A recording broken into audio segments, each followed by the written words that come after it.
masuk hari Pentakosta. Dan hari ini kita akan sama-sama masuk dalam hadiratnya sebagaimana yang difirmankan melalui janji Bapa tentang curahkannya kuasa kudus. Biarlah Roh Allah yang hidup akan memenuhi hidup kita sekalian. Dan Roh itu juga akan memulihkan kita sekalian, turun dan menguasai hidup kita atas kita, sehingga kita boleh merasa kebangkitan kuasa itu ada dalam diri kita.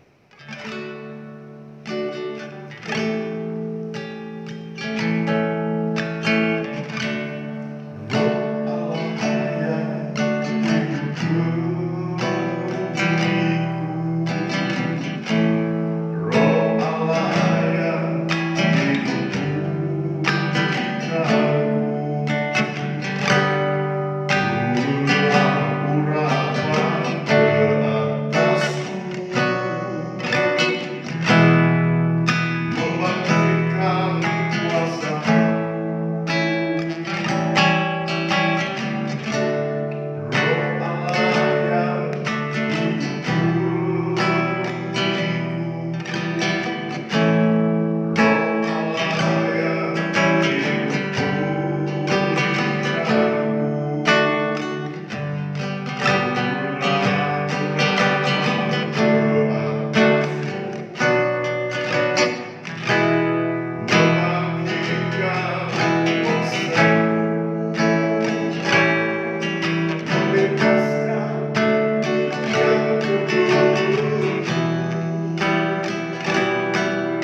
Puji Tuhan, salam saudaraku yang terkasih di dalam nama Tuhan. Pada malam hari ini, mari kita mempersiapkan hati kita untuk mendengarkan renungan firman Tuhan. Saya percaya bahwa semua kita jemaat Tuhan, kekasih-kekasih Tuhan, kita yakin dan percaya bahwa malam hari ini kita akan diberkati Tuhan. Kita akan dilalap oleh Tuhan lewat penyampaian firman Tuhan pada malam hari ini.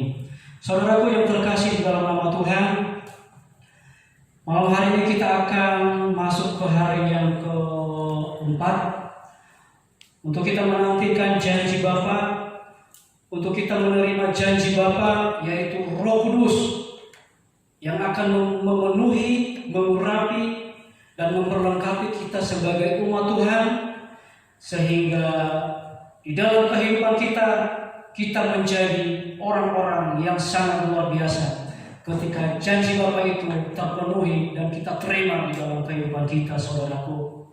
Bapak Ibu yang terkasih di dalam nama Tuhan, pada malam hari ini saya akan membawakan renungan buat kita. Saya akan bicara mengenai cara mendapatkan janji Bapa. Saudaraku, saya percaya bahwa Bapak Ibu sudah pernah mendengarkan bagaimana kita mendapatkan janji Bapa. Nah, malam hari ini ada beberapa hal yang saya sampaikan kepada kita semuanya, cara untuk mendapatkan janji Bapa tersebut. Dan sebelumnya saudaraku, mari kita akan melihat dulu teks firman Tuhan yang terambil di dalam Lukas pasalnya yang ke-24. Lukas pasalnya yang ke-24 ayatnya yang ke-36 sampai ayatnya yang ke-49. Demikian bunyi firman Tuhan Bapak Ibu.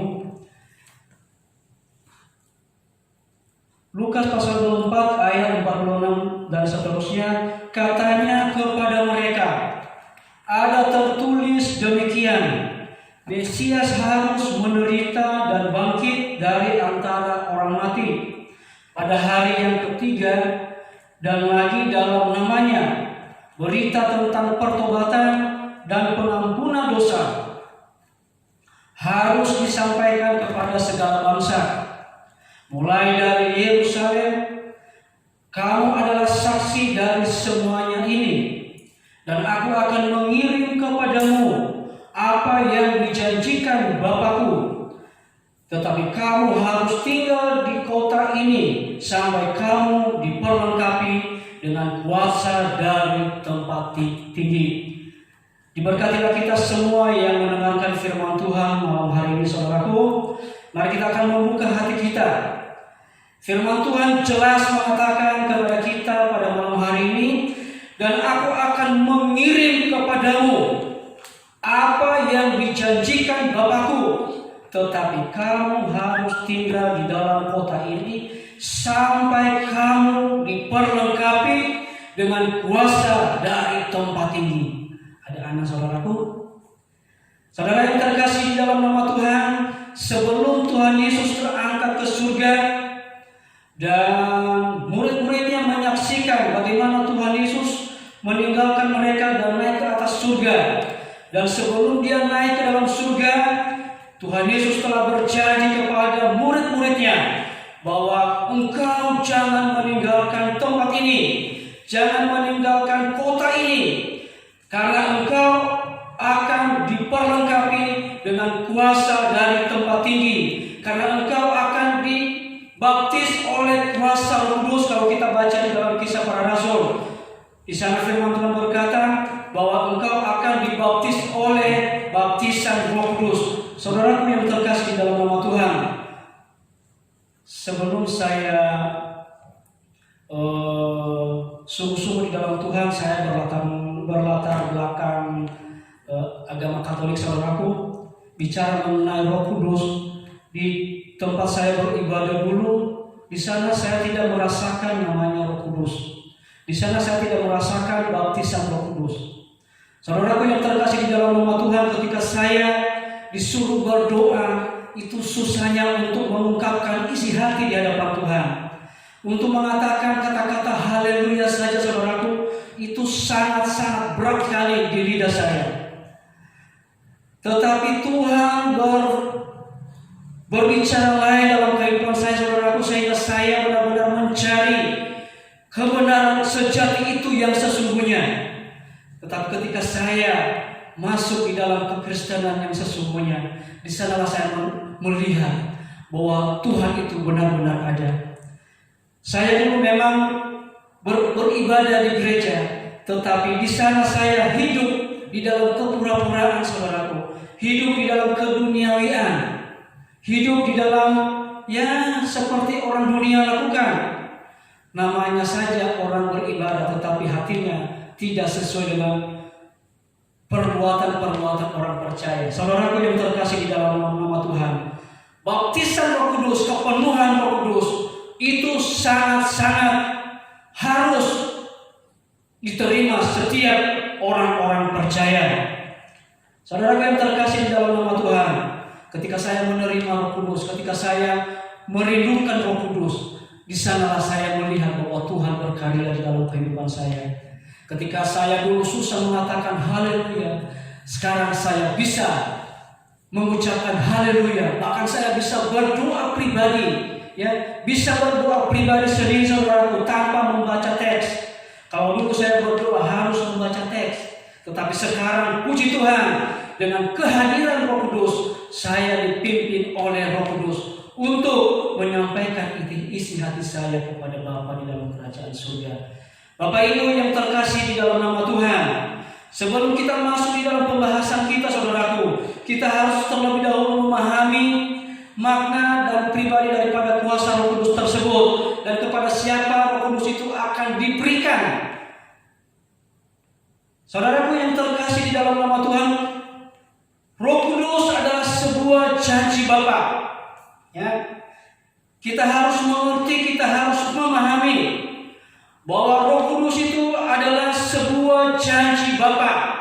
Kalau kita buka di dalam Kisah Para Rasul pasalnya yang keempat, oleh saudaraku akan melihat di sana Kisah Rasul pasalnya yang pertama ayatnya yang keempat. Firman Tuhan berkata, pada suatu hari ketika ia makan bersama-sama dengan mereka, ia melarang mereka meninggalkan Yerusalem dan menyuruh mereka tinggal di sana, di situ, menantikan janji Bapa yang demikian, katanya, telah kamu dengar daripadaku, sebab Yohanes membaptis dengan air, tetapi kamu tidak lama lagi kamu akan dibaptis dengan Roh Kudus.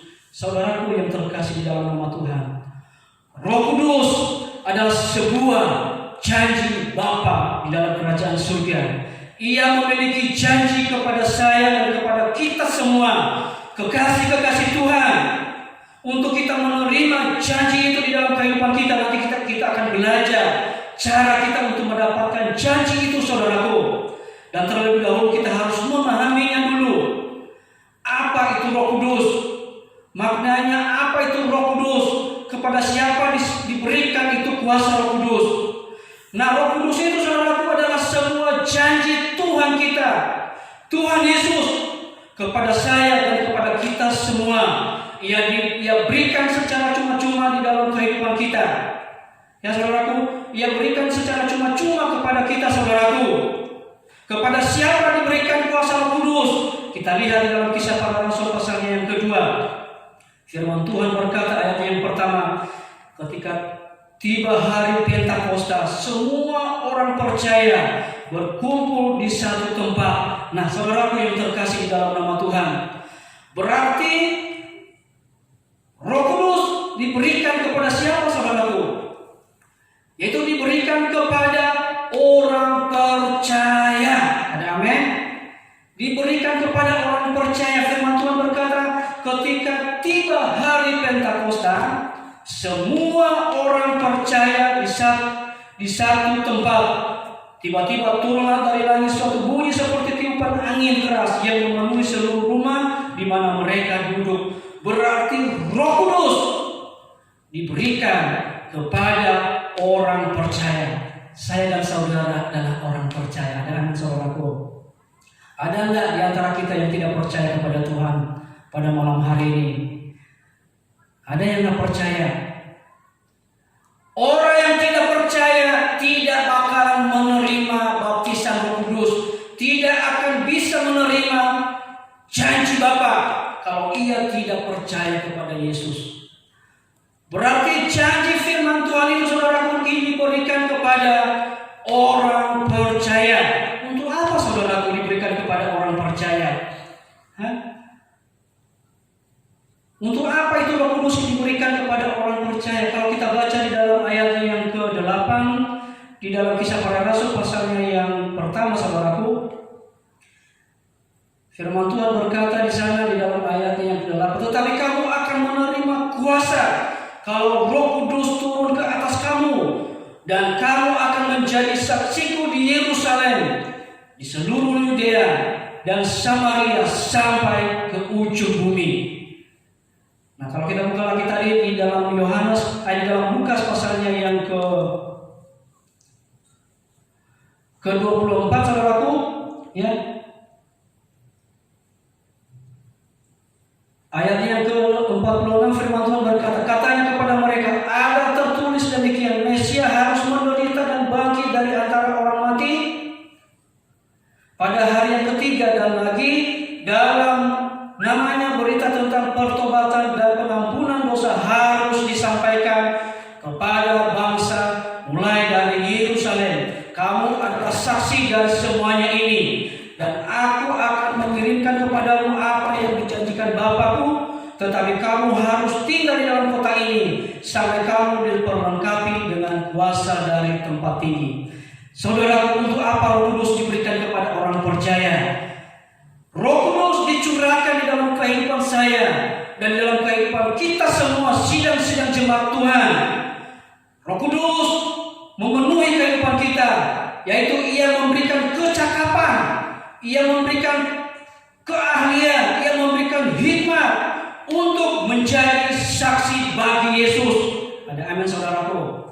Berarti peranan Roh Kudus bagi orang percaya itu, Roh Kudus itu akan memberikan kecakapan, akan memberikan kita semangat, akan memberikan kita hikmat untuk menjadi saksi bagi Allah, memberitakan firman Allah. Firman Tuhan berkata, engkau akan menjadi saksi dari tempat ini sampai ke ujung bumi. Ada amin saudaraku. Engkau akan menjadi saksi dari Yerusalem sampai ke ujung bumi. Di dalam Kisah Rasul mengatakan, engkau akan menjadi saksi dari Yudea, Samaria sampai ke ujung bumi.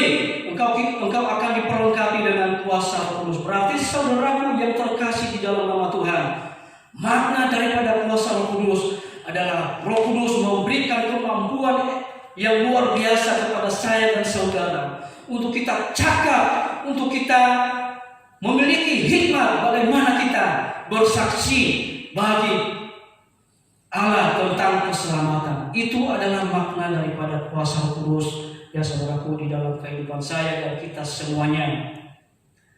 Saudaraku, saya mendorong kita malam hari ini, umat Tuhan, orang percaya. Engkau adalah orang percaya.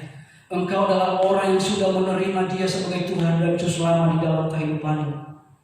Terimalah janji Bapa itu saudaraku. Terimalah janji Allah itu di dalam kehidupan kita. Janganlah kita santai-santai saja. Jangan hanya nama kita adalah orang Kristen, tetapi kehidupan kita tidak sesuai dengan kehidupan seperti Kristus di dalam kehidupan kita. Baptisan Roh Kudus, kepenuhan Roh Kudus itu sebuah kewajiban bagi kita semua anak-anak Tuhan, sehingga kita cakap menjadi saksi bagi kemuliaan Tuhan, menjadi saksi bagi Allah untuk memberitakan keselamatan di dalam dunia ini, dari keluarga kita, lingkungan kita, bahkan sampai ke ujung bumi. Saudaraku yang terkasih di dalam nama Tuhan, tadi saya sudah katakan bahwa Roh Kudus diberikan kepada orang percaya. Buka hatimu saudaraku malam hari ini. Jangan mengeraskan hatimu. Engkau adalah orang percaya dan engkau berhak menerima janji itu. Engkau berhak menerima janji itu saudaraku. Ya. Buka hati kita. Mari kita menerima janji Bapa itu di dalam kehidupan kita. Saudaraku yang terkasih di dalam nama Tuhan. Tadi saya sudah katakan cara mendapatkan janji Tuhan dalam kehidupan kita. Janji Tuhan adalah Ia akan memenuhi kita oleh kuasa Roh Kudus. Nah, bagaimana kita mendapatkan janji itu, saudaraku? Ya, bagaimana untuk kita mendapatkan janji Allah itu di dalam kehidupan kita? Yang pertama, saudaraku yang terkasih di dalam nama Tuhan, kalau kita melihat di dalam Roma pasalnya yang ke-8, ya, Roma pasalnya yang ke-8, ayatnya yang pertama dan sampai ke selanjutnya, saudaraku. Di situ firman Tuhan, hidup oleh Roh, ya, hidup oleh Roh. Demikianlah sekarang kita demikianlah sekarang tidak ada penghukuman bagi mereka yang ada di dalam Kristus Yesus. Berarti saudaraku, yang pertama, agar kita mendapat janji Bapa itu di dalam kehidupan saya dan kita semua sidang-sidang jemaat Tuhan, kekasih-kekasihnya Tuhan di dalam kehidupan kita. Yang pertama, engkau harus hidup kudus. Amin, saudaraku. Saya dan saudara kita harus hidup kudus. Firman Tuhan di dalam Roma pasalnya yang ke-8 itu, di situ firman Tuhan berkata, hidup oleh Roh. Hidup oleh Roh berarti hidup kita dipenuhi oleh Roh Kudus. Orang yang dipenuhi Roh Kudus otomatis hidupnya hidup suci, otomatis hidupnya hidup kudus. Saudaraku yang terkasih di dalam nama Tuhan, firman Tuhan jelas mengatakan kepada kita pada malam hari ini, orang yang hidup kudus, ya, orang yang hidup kudus, tidak ada penghukuman bagi mereka yang ada di dalam Kristus Yesus. Ada amin, saudaraku? Tidak ada lagi penghukuman bagi mereka kepada jemaat Tuhan yang hidup di dalam Kristus Yesus. Tidak ada penghukuman lagi, saudaraku. Berarti hukum itu terjadi kepada siapa? Kepada orang yang hidupnya tidak kudus di hadapan Tuhan. Sekali lagi saya katakan kepada kita adalah jemaat Tuhan yang siap menerima janji Bapa. Jemaat Tuhan yang sudah siap menerima janji Bapa, ia harus mau harus hidup kudus. Amin, saudaraku. Kita harus hidup kudus di hadapan Tuhan. Karena tidak mungkin Allah bersatu dengan kejahatan. Karena Allah tidak akan mungkin bersatu dengan kecemaran. Tetapi Allah mau bersatu kepada hal yang kudus. Allah yang mau bersatu kepada hal yang suci.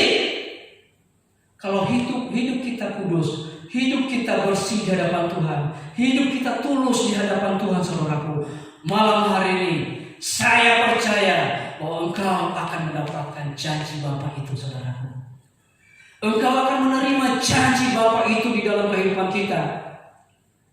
Buka hatimu, saudaraku, dan engkau berkata kepada Tuhan, Tuhan, ampuni saya. Selama ini saya tidak hidup kudus di hadapan Tuhan. Saya hidup cemar di hadapan Tuhan. Setiap hari melakukan hal-hal yang tidak baik, yang tidak berkenan kepada Tuhan.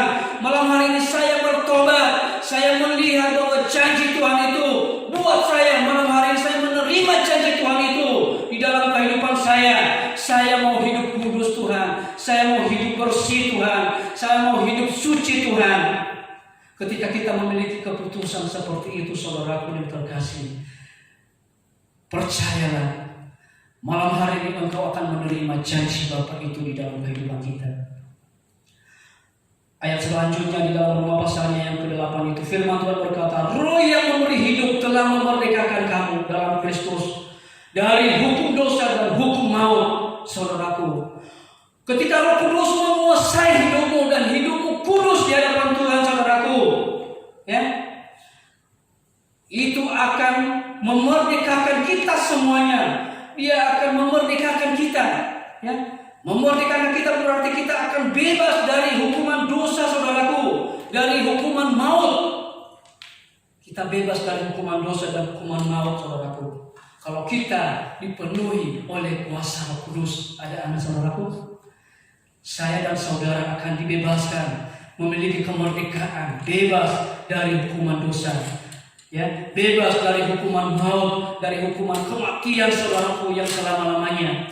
Sebab apa yang tidak mungkin dilakukan hukum Taurat karena tidak berdaya oleh daging, telah dilakukan oleh Allah dengan jalan mengutus anaknya sendiri dalam daging yang serupa dengan daging, yang dikuasai dosa karena dosa. Ia telah menjatuhkan hukuman atas dosa di dalam daging. Saudaraku yang terkasih di dalam nama Tuhan, pengorbanan Tuhan Yesus, ia dihukum, ia disiksa demi saya dan saudara, untuk kita dijamin bahwa kita tidak dihukum lagi, saudaraku. Kita tidak dibinasakan lagi. Karena itu, saudaraku, orang yang sudah dimerdekakan, orang yang sudah ada di dalam Yesus, kita harus hidup kudus di hadapan Tuhan. Maka saudaraku, janji Bapa itu akan kita terima, supaya tuntutan hukum Taurat digenapi di dalam kita, yang tidak hidup menurut daging tetapi menurut roh. Saudaraku, kalau selama ini kita hidup di dalam kedagingan, hidup di dalam keduniawian, saudaraku, saya mau katakan kepada kita malam hari, mari kita bertobat, mari kita berubah, saudaraku. Mari kita mengarahkan hidup kita ke hadapan Tuhan. Bertobat, jauhkan hal-hal yang daging, jauhkan hal-hal duniawi. Karena orang yang hidup di dalam dunia, firman Tuhan tadi mengatakan, ia tidak akan menerima janji Bapa. Ia akan mengalami kebinasaan, bahkan kematian, saudaraku. Kematian rohani, tidak akan mengalami pertumbuhan. Ia akan mandek dan tidak akan mengalami yang namanya pertumbuhan secara kerohanian di dalam kehidupannya, saudaraku. Oleh karena itu, saudara yang terkasih di dalam nama Tuhan, mari kita datang kepada Tuhan. Katakan kepada Tuhan, saya mau meninggalkan kedagingan saya. Saya mau hidup kudus di hadapan Tuhan. Saya mau hidup suci di hadapan Tuhan. Saya percaya, sekali lagi saya katakan, bahwa kita akan menerima janji Bapa itu. Ya. Sebab mereka yang hidup menurut daging memikirkan hal-hal yang dari daging. Saudaraku, jelas ya firman Tuhan. Sebab mereka yang hidup menurut daging memikirkan hal-hal dari daging. Mereka yang hidup menurut roh memikirkan hal-hal dari roh. Saudaraku, luar biasa. Ya, kita memikirkan hal-hal dari roh. Ya, kita memikirkan bagaimana hal-hal kerajaan Allah. Bagaimana Tuhan memakai saya, bagaimana Tuhan memperlengkapi saya menjadi alat, menjadi saksi bagi Kristus, menjadi saksi bagi Allah, memberitakan berita keselamatan. Jelas firman Tuhan, orang yang hidup di dalam daging, ia memikirkan hal-hal daging, saudaraku. Ya, tetapi orang yang hidup di dalam roh, ia memikirkan hal-hal yang roh, saudaraku. Kita memikirkan setiap hari, aku mau hidup kudus di hadapan Tuhan. Aku mau hidup berkenan di hadapan Tuhan.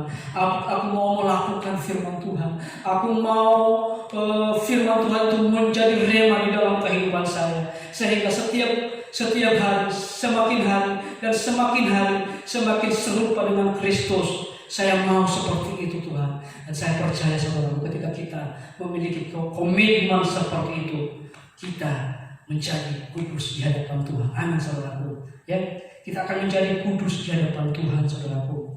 Sebab keinginan daging adalah perseteruan terhadap Allah. Firman Tuhan jelas.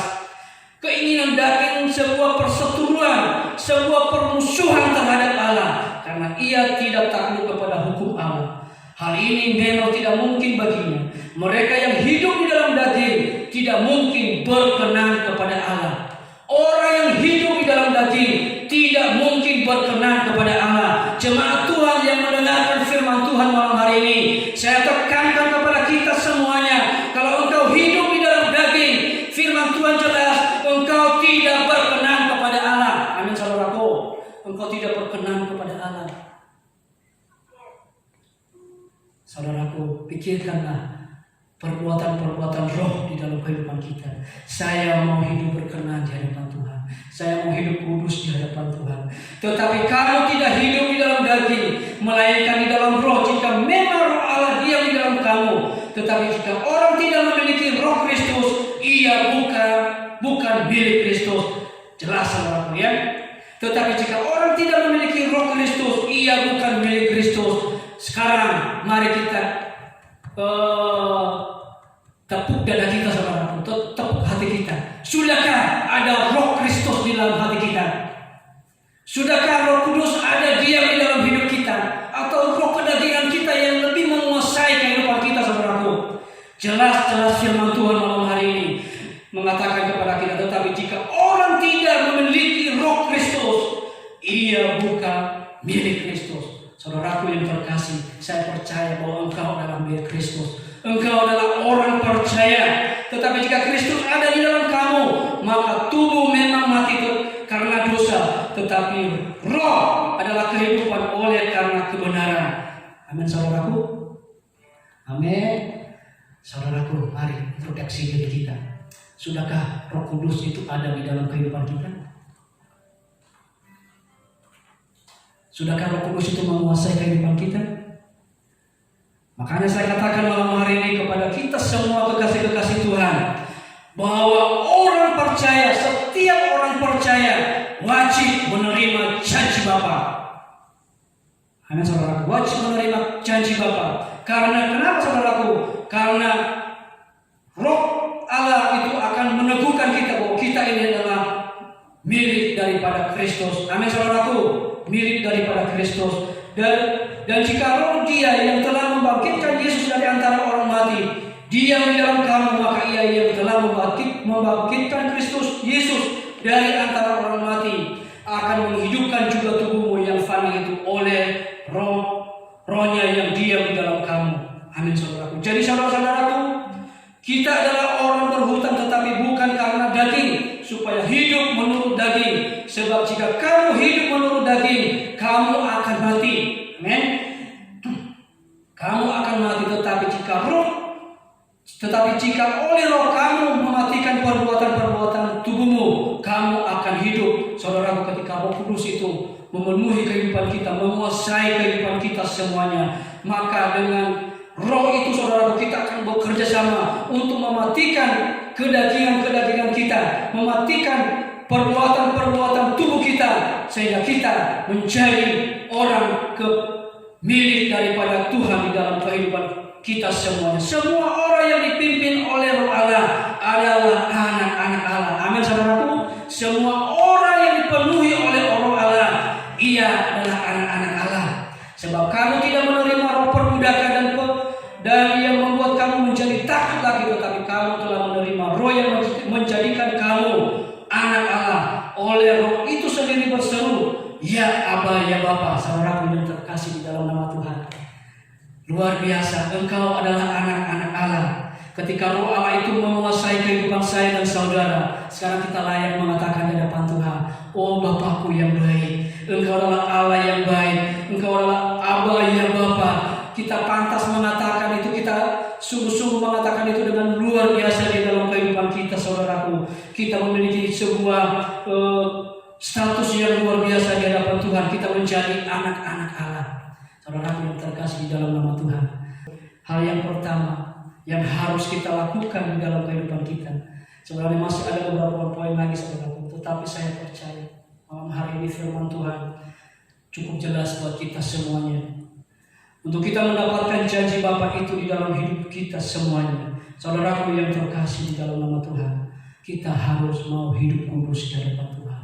Orang yang hidup kudus di hadapan Tuhan, saudaraku, ia tidak hidup di dalam kedagingan. Ia selalu hidup di dalam tuntunan kuasa Roh Kudus. Ia adalah anak-anak Allah, karena Roh Allah itu yang selalu meneguhkan dirinya di dalam kehidupan kita semuanya. Terimalah janji Bapa itu, saudaraku. Mari arahkan hidupmu, mari arahkan hatimu di hadapan Tuhan. Katakan kepada Tuhan, ya Bapa, inilah saya Tuhan. Ampuni saya Tuhan. Saya mau hidup kudus. Ketika saya memiliki komitmen seperti itu, saya percaya malam hari ini saya akan dipenuhi oleh baptisan Roh Kudus itu di dalam kehidupan saya. Saya membuang hal-hal duniawi. Saya mau hidup berkenan di hadapan Tuhan. Saya mau berkenan di dalam hadirat Tuhan, di dalam pimpinan kuasa Roh Kudus. Maka janji Bapa itu saya akan terima malam hari ini. Haleluya, saudaraku. Mari saudaraku, periksa hati kita masing-masing. Selidiki hati kita masing-masing, saudaraku. Kalau engkau sudah siap berkata demikian, katakan di hadapan Tuhan, ujilah aku Tuhan. Kita nyanyikan lagu ini, ujilah aku Tuhan.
Terima kasih Bapa di surga buat firman Tuhan yang telah kami terima malam hari ini. Di hari Pentakosta yang kami jalankan di hari yang keempat ini. Malam hari ini kami bersyukur bahwa Tuhan sungguh baik bagi kami. Engkau tidak pernah meninggalkan kami. Engkau selalu menuntun kami Tuhan. Malam hari ini firman Tuhan telah Engkau sampaikan kepada kami lewat hamba. Biarlah janji Bapa itu kami terima di dalam hidup kami Tuhan. Malam hari ini hamba berdoa buat kami semua sidang-sidang jemaat-Mu. Biarlah kami memiliki keputusan, memiliki komitmen di hadapan Tuhan malam hari ini. Membukakan hati kami di hadapan Tuhan. Bahwa kami siap menerima janji itu. Kami siap diperlengkapi oleh Tuhan. Kami siap dipakai oleh Tuhan. Menjadi saksi dari keluarga kami sampai ke ujung bumi, kata firman Tuhan. Firman-Mu iya dan amin Tuhan. Kami siap menerima firman Tuhan. Kami siap menerima janji Tuhan. Untuk kami menerima janji Tuhan, kami mau hidup kudus di hadapan Tuhan. Kami mau hidup suci di hadapan Tuhan. Kuduskan kami, kuduskan kami. Ampuni kami kalau selama ini hidup kami tidak berkenan di hadapan Tuhan. Hidup di dalam kedagingan, hidup di dalam keduniawian Tuhan. Ampuni kami, sucikan kami, kuduskan kami. Kami mau hidup kudus di hadapan-Mu Tuhan. Karena orang yang tidak hidup kudus di dalam Tuhan, ia bukan milik Kristus. Tetapi setiap orang percaya yang sudah menerima Engkau sebagai Tuhan dan Juru Selamat, malam hari ini Tuhan kami percaya bahwa Engkau adalah milik kami dan kami adalah milik Engkau. Dan kami siap menerima janji itu di dalam kehidupan kami. Terima kasih atas firman Tuhan yang telah kami terima malam hari ini. Urapi kami semua dan biarlah Roh Kudus berbicara dan bekerja terus secara lebih luas lagi di dalam hidup kami masing-masing. Demi nama